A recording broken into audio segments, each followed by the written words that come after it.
I've never played a Souls-like game before, so I thought I'd start with the crabbiest one yet.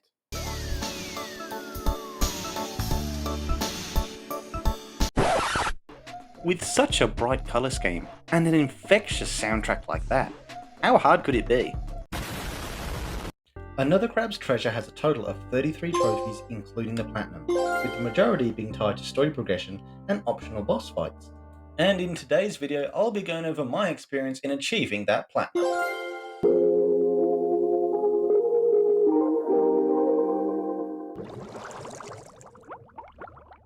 This little guy is Krill, and he's minding his own business when all of a sudden a loan shark takes his shell off of him as collateral for unpaid taxes.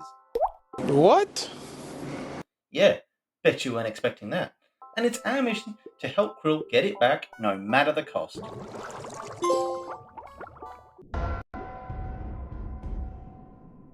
Oh, try again.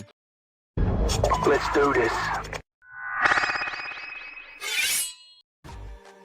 It becomes very clear just how underprepared, under-equipped and underqualified you are from the very beginning.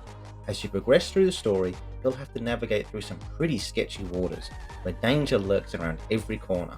As you defeat these foes though, you'll unlock a combination of different types of resources, such as microplastics, umami crystals, and stainless relics. All are vital to not only upgrading Krill to his full potential, but also required for specific trophies.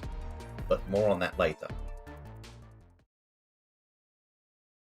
Very early on in the game, we realised that in between now and getting my shell back, I would need a substitute shell if I was to survive.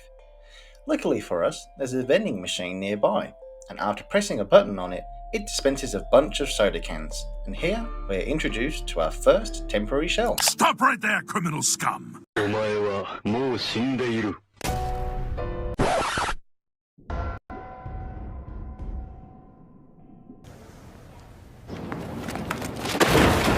Nah, in all honesty it wasn't that bad, and upon defeating him I unlocked the Captain of the Guard trophy.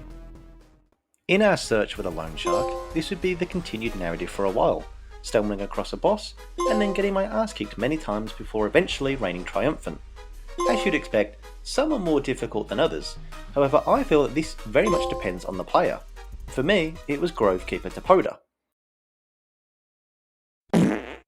who I spent almost an hour trying to defeat, and a total of 25 deaths. Somewhere along the way, I unlocked the Hunt Begins trophy for beginning the treasure hunt.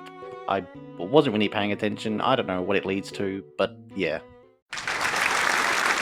What I do remember though is that this is also where we learned that the loan shark had sold our shell to a local pawn shop, and now to get it back from there, we'd have to find the missing pieces to the treasure map and return with its bounty in exchange for our shell. And you know what that means. More boss fights. Yeah. During my search, this would probably be the turning point in the game for me, where I started to really come to terms with the game's mechanics, my abilities, my timings, and most importantly, the shells and their special effects, and how utilising them in different situations can make or break you. With a personal favourite of mine being the Shell Shock ability, which stuns enemies and opens up a window for attack. That being said, I still felt underpowered, that both my defense and attack were in serious need of an upgrade. It was here that I decided to take a moment to do exactly that, and grind.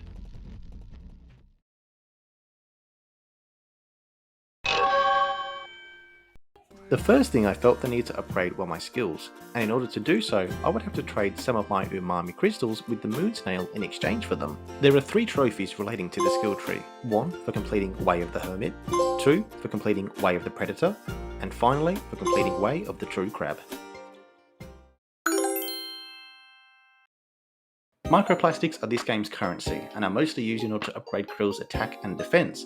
They would also be necessary for me to acquire all the shells in the game, as there are a handful only accessible from Shellfish Desires. 69. 2 shells in particular had trophies related to them as well, the first being the Knight's Helmet, obtained after completing one hell of an obstacle course, and it serves as a direct reference to Dark Souls and the default helmet of the warrior in the series. A nice touch. The second being a gun. Yes, a gun. Bet you weren't expecting that either. This is available to the player at any time in the assist menu, and it one-shots anything and everything. So after buying all possible shells and stumbling across the last one I needed for my collection, I unlocked the Shell Seeker trophy. And after buying some shell insurance, that would be the last of my microplastics journey. So what were all the stainless relics for? Well, they were required in order for me to upgrade my fork to its full potential and unlock the Make It Shine trophy. And with that last adaptation found, that was all the collectibles done and dusted.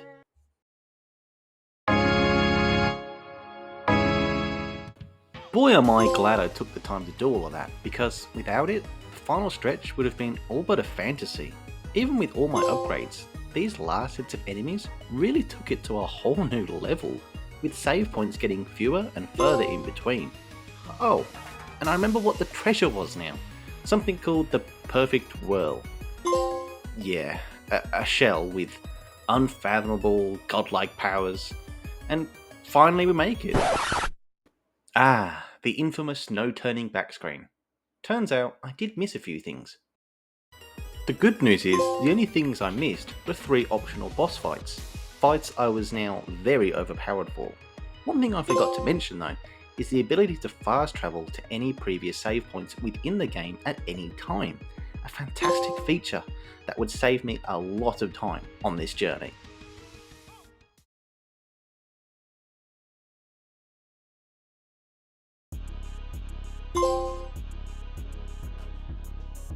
Finally, after all this time, we had equipped the perfect whirl. Krill, however, decided to Falcon Punch this guy into oblivion and kill everyone in the process. Yeah, not quite.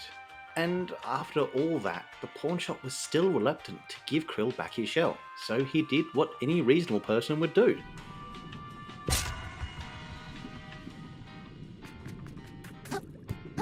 And after finally getting our shell back, the platinum was all mine. Honestly, this game had no right being this good, and I highly recommend it. If you like what you saw, then please like and subscribe. It helps more than you think. As always, thanks for watching.